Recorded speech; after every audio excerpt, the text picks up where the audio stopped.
What a treat for us, Gareth, Rees in studio. Gareth, how's our civilization treating you? Very good, out in the big smoke, so looking forward to it. Well, you're always welcome here, of course. Now, a very busy year for Rugby Canada. Numerous tournaments, including an expanded Churchill Cup with Scotland and, of course, Ireland now in the mix there. Does the new format work, do you think? I think it's going to be a good test of the rugby public and of our teams. Obviously, games now in Edmonton, games in Toronto as well. So it's going to change a little bit, but I think it's good to see the Scottish and the Irish over here. It's the level of players that we need to play against, our top players need to play against. Now, you mentioned the venues. Now, last year at York University for the World's Game, 12,000 fans came out. I think a record for Canada at that point. They then go back to Edmonton, to the Commonwealth Stadium again, which is frankly cavernous for rugby. Why not play the games, the big games, where the crowds are? Well, that's one of the views of coming to Toronto with some of these games, as I understand it. But you're right, we want to have big crowds. We want to play in an atmosphere that is going to reflect the type of competition, the type of atmosphere the guys face at World Cups and in other tournaments. So it's a tough one, but great that Toronto's proven now that they're a host venue that can bring a decent crowd and a really good atmosphere. So, and we're looking for any advantage our Canadian guys can get right now. That's right. Now, obviously, it's all possible due to the Tier 2 funding from the IRB. But it seems with these European teams coming over, with their B teams, their second teams, as if the IRB is actually really helping to help these nations promote their developing players. I think so. That's what's happened. But I think it's important. You know, we have to play someone. You know, I think those are the games we need. And we need more of them. And we need our guys to find out where they stand. They may be playing the number 3 Irish guy head-to-head, but at least they find out where they stand. And that's what's been missing from the model, I think.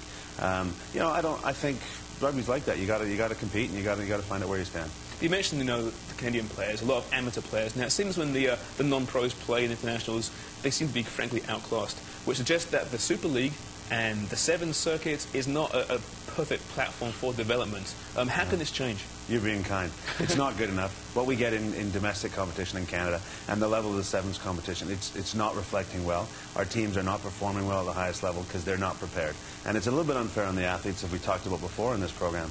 We need to have contact with the top nations, whether it's going over to train alongside them, especially as we come into a World Cup year and especially as we come into a year when we have a game against the Americans where if we don't win it for the first time ever, we're not even going to the World Cup. So I really think we've got to crank it up, and our domestic competition, as you rightly say, isn't strong enough. So it's important and very valuable for us to send, for example, Canada's front row to Europe. It's not fair to expect every Canadian player to get a professional contract, but at least go over there, train with their reserves. That's a better development, you think, than playing over here? No question. Not only train with them, but playing with their coaches, right? Coaching is not as good as it needs to be in Canada. It's pretty clear that there are better coaches in place. And Pete, there's a lot of goodwill around where I think we can benefit from. I don't think people want to see Canada miss the next World Cup, but, you know, maybe there's a danger. How would that work? Will we send money to these clubs, or would it be sponsored by the RFU, part of this development program? With professional, it's the same as any other Canadian sport that has a professional league overseas, you know. There's some incentive for them that these are players that will learn their systems and they'll be aware of their coaches and maybe will sign with that team if they become good in the future. But I do say there's some goodwill as well, and you need guys to train with. I don't think it would be a major problem. But what you're saying is that essentially the coaching in Canada is not sufficient to develop these players. I think it's clear on the ground that the level of coaching, the level of experience of coaches, you know, no longer can you stay in Canada, I don't think, and coach effectively at the international level. Yes, there's good people and there's good programs, but not as many as we'd like to see and as the players need. Now, Rick Suggett's had mixed results in his tenure as coach here. Do you think he's got the full backing of Rugby Canada heading into the World Cup in 2007? I think he's an employee of Rugby Canada, so it looks like he's got the backing. There are some undercurrents talking to some of the players that perhaps they're not happy with some of the stuff and maybe the level of detail they're operating under.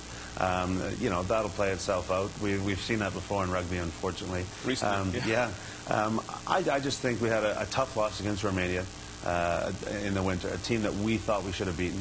And, you know, the alarm bells should be going on because, as I said, August 12th is the drop-dead time for Canadian rugby. If we don't beat the U.S., which means that we then qualify for the World Cup, we've got to go through a back door to qualify. And I really think, as a former player here partly, and just as a rugby fan, you know, I think it's trouble time. We've got to wake up. I think it's very important to have accountability for coaches and players, not just internally in Rugby Canada, but externally in the media. Now, it seems so rare that you hear from a former player involved in Rugby Canada, aside from yourself, maybe Al Sharon. Overseas, numerous players have numerous articles, columns in top newspapers. They're on TV, radio all the time, being critical, both positively and negatively, about the national programs. Do we need more of that here? Why aren't your cohorts back in the 90s there speaking up? I think it's a really valid point. I mean, in a lot of ways, we're the custodians of the game. It's the tradition, you know, guys before me, guys of my generation. You know, we lived it, we understand the challenges, and therefore we have a good perspective on whether we're approaching it well or not. And I think you're right, because we don't get a lot of column inches in the media here in Canada, you don't hear from those players. And I know, again, there's some disgruntled former players who just aren't confident when you turn on the TV or you go to a game that Canada's going to perform in a manner that makes them proud. So I think we can get there, but we got to be a little more honest and, you know, maybe a little tougher on ourselves, which is something that I think the former players were. They were tough on themselves, and it was a tough ride. But at the end of it, you know, you're getting your best effort from Canadian teams. At the same time, how can we expect an amateur player in Canada, a top amateur player, to take 4 weeks off this summer for the NA4, the Super League, various tests, plus club commitments, a guy that's holding down a career, a full-time job? How can he you know, justify to his boss, I need 2 months off this summer? Well, a full-time amateur now doesn't have a full-time job, in my opinion. If you want to play at the top level, you want to compete, as what we're all hoping for, and you want to go to a World Cup, which is the top of our game, if you want to do that, you aren't holding down a full-time job. You've got to make those sacrifices. There is karting in there as a support mechanism. I know it's not ideal, but you know, if you want to make things happen at a World Championships, you got to make those commitments. That sounds great romantically, but you know, in reality, how can you expect a young guy, to go through his 20s without getting any kind of career behind him? When he retires, it's a short career being a rugby player, right? Somebody's in his mid-30s, he could be screwed.